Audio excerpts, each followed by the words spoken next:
नमस्कार दोस्तों, मैं गीता पांडे आप लोग को अपने यूट्यूब चैनल में गीता भक्ति गीत चैनल में आप लोग को हार्दिक शुभकामना सुमति अमावस्या का देती हूँ। आज मैं हर सुहागिनों के लिए बहुत अच्छा दिलचस्प कहानी लेके आई हूँ, जौन की हर सुहागिन और औरतों के लिए अनिवार्य है, सुनना ज़रूरी है। और कहानी बहुत ही अच्छी है। हर सुहागिन औरत आज के दिन ये कहानी ज़रूर सुने। और चलिए शुरू करते हैं। कहानी शुरू करने से पहले आप लोग से रिक्वेस्ट है कि आप लोग मेरे चैनल को लाइक कर दीजिए, सब्सक्राइब कर दीजिए, कमेंट करके ज़रूर बताइए मेरा चैनल की ये ऐसी कहानी आपको कैसी लगी, ताकि हर व्रत त्यौहार की कहानी लेके मैं आऊँ, आप लोग को सुनाने की कोशिश करूँ। तो चलिए सुनिए, कमेंट ज़रूर करिएगा, खुशी होगी। एक शहर में एक राजा थे, को 4 बेटी 1 बेटे थे। और बेटियां धीरे धीरे बड़ी होने लगी। एक बार एक संत ने वहाँ भीख मांगने के लिए दुआरे आया, और वह साधु ने सभी लोग वहाँ भीख देने के लिए निकले तो प्रणाम किए बैठ गए। तो संत ने उनके बहुओं को कहा, सदा सुहागिनी रहो, लेकिन उनके बेटी को कहा कि जाओ बेटा खुश रहो। यह सुनकर बेटी को बड़ा चिंता हुआ और वह जाकर अपने रूम में लेट गई। और वह बहुत फिर आई, कही बाबा मैं आपसे बात करना चाहती हूँ। आपने सब मेरे भाइयों को सुहागिनी का वरदान दिया, मुझे आपने कहा खुश रहो, बताइए बाबा क्या कारण है। साधु ने कहा, सब विधि का विधान है बेटा, लेकिन उस बेटी ने कहा कि नहीं, आप बताइए। तो साधु ने कहा, ठीक है आप प्रयत्न करती हूँ तो मैं बताता हूँ कि तो मैं आपके पिता को बताऊंगा। पिताजी से लगे बुला के साधु ने कहा कि आपके बेटी के विवाह में सुहाग नहीं है नसीब में। तो उनके पिता ने अत्यंत चिंतित हुए और बोले कि मुझे क्या करना चाहिए कि जिससे मेरे बेटी का सुहाग अमर हो। यह सुनकर साधु ने कहा कि आज 7 समुद्र पार एक नवना नाम की धोबन रहती है। वह बहुत ही पतिव्रता और वह बहुत सुहागिनी है। वह अगर इसके विवाह के समय आ जाए तो इसका सुहाग अमर हो सकता है। यह सुनकर उसके चारों भाइयों ने उसके बेटी का सुहाग लौटाने के लिए उस नवना धोबी सोमा धोबिन के पास जाने के लिए रास्ते में भाई और बहन दोनों चल दिए। जाते जाते एक समुद्र के पार गए, वहाँ पहुँचे और वहाँ उनको उतरने का कोई ही मार्ग नज़र नहीं आ रहा था। तो एक गिद्ध ने एक घोंसले में अपने बच्चे को दिया और देख रहा था कि बच्चा, उस गिद्ध ने कहा कि कोई चिंता जनक की बात नहीं बेटा, मैं आपको अपने पंख पर बैठा के समुद्र पार कर देती हूँ। और वह समुद्र पार हो गई। वहाँ जाकर सोमा धोबन के घर उन लोग छुप के अगल बगल रहने लगे। सोमा धोबन जब कपड़ा धोने चली जाती थी अपने काम पर, तब इन्होंने उनके घर का सुबह 4 बजे भोर कपड़ा उठ के झाड़ू पोछा करते और बर्तन मांजते, मांज के साफ सफाई करके दोनों छुप जाते। और यह देखकर सोमा धोबन बड़े आश्चर्यजनक में पड़ी कि मेरा कौन सा ऐसा है जो मेरे बर्तन साफ कर देता है, चूल्हा चौका करता है। वह घबरा गई। रोज ऐसे ऐसे देखते देखते एक दिन सोमा धोबन ने नींद में नहीं सोई थी, जाग रही थी, लेकिन नींद का बहाना लेकर आंख बंद करके अपने रूम में सोई हुई थी। तब इन दोनों भाइयों ने उठे। एक बहन ने बर्तन मांजा, भाइयों ने झाड़ू पोछा करना शुरू कर दिया। इतना में सोमा धोबन सब देख रही थी। वह उठी और हाथ पकड़ ली, तुम कौन हो और किस लिए मेरा यह सब कार्य कर रहे हो। तो भाई ने हाथ जोड़कर कहा कि हे देवी, मैं एक भाई बहन हूँ, मेरे बहन के नसीब में सुहाग नहीं है। मैं आपको ले जाने के लिए आया हूँ।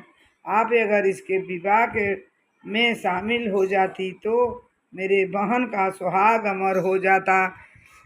और मैं ब्राह्मण का लड़का हूँ। इतने में सोमाधोबन ने हाथ जोड़ लिया, कहा बेटा, मुझे नर्क में क्यों डाला? ठीक है, ऐसी बात है तो मैं आपके घर चलने के लिए तैयार हूँ। सोमा धोबन ने उन दोनों बच्चों को साथ चलने के तैयार हुई और अपने बहुओं को कही कि मैं जा रही हूँ वहाँ सुहाग देने के लिए इस बच्ची को। इस बीच में अगर कोई भी मुसीबत मेरे पति पर आता है या कुछ हो जाता है या मृत्यु हो जाती है तो मेरे पति को उनको मिट्टी को सुरक्षित रखिएगा, उनको दफन मत करिएगा, तेल के कुंडा में डिबो करके रख दीजिएगा। यह कहकर वह धोबन दोनों बच्चों के साथ चल दी। समुद्र पार गई। उसी गिद्ध ने लोग को उतारा, समुद्र पार गई और वहां पहुंची। उसी दिन उस बेटी का बारात आने वाली थी, शादी तय था। बारात आई, शोभा धोबन ने गई, वहां बैठी, उसकी खातरी हुई, जल जलपान हुआ, बारात द्वारे आई, द्वार चार हुआ और बेटी का विवाह मंगल जयमाल शुरू हुआ। बेटी का विवाह हुआ। 6 फेरी घूमने के बाद 7वां फेरी जब हुआ तो उनका पति चक्कर खा के गिर गया और वह मर गया, स्वर्गलोक को प्राप्त हुआ। और यह सोमा धोबन सब देख रही थी। इतने में सारे दोनों तरफ से बाराती और घराती ने रोना स्टार्ट किया और दोनों तरफ से तहलका मच गई, तहस नहस होने लगा। इतने में सोमा धोबन ने उठी और अपने मांग में सिंदूर पहन के चुनरी ओढ़ के उस बेटी के पास पहुंची और पहुंची और वहां जाकर 7 चुटकी अपने मांग से सिंदूर उतारा और उतार को उस बेटी को पहना दिया। पहनाने के बाद आशीर्वाद दिया और चुंदरी ओढ़ाकर जब ही वो पीछे मुड़ी तब ही उसका पति उठ के बैठ गया और वह कहने लगा कि क्या हुआ था। इतने में सब लोग दौड़ के सोमा धोबन के पास आए, कहे मैं बहुत बहुत ही आभारी हूँ। सब रोने लगे और वह बेटी का विवाह संपन्न हुआ। खुशी खुशी उसकी विदाई हुई और वह अपने पति के साथ अपने ससुराल चली गई। इधर क्या हुआ कि सोमा धोबन का पति जब इधर इन्हें सुहाग बेटी को दिया तो उसका पति उधर स्वर्गलोक को प्राप्त हो गया। सब लोग रोने लगे और यहाँ वह मट्टी उट्टी की तैयारी करने लगे। तो उनकी बहुओं ने मना किया कि माँ जी ने मना करके गई हैं कि मिट्टी को कोई हाथ नहीं लगाएगा। 2-3 दिन में मैं लौट आऊँगी, तेल के कुंडे में बोर कर मट्टी रख देना चाहिए। इतने में मट्टी रख दी गई और सोमा धोबन अपने घर को लौट गई। सब लोग कहे धन ले लो। राजा ने आधी राज्य देने लगे लेकिन उसने एक नहीं लिया और हाथ जोड़कर वहाँ से निकल गई।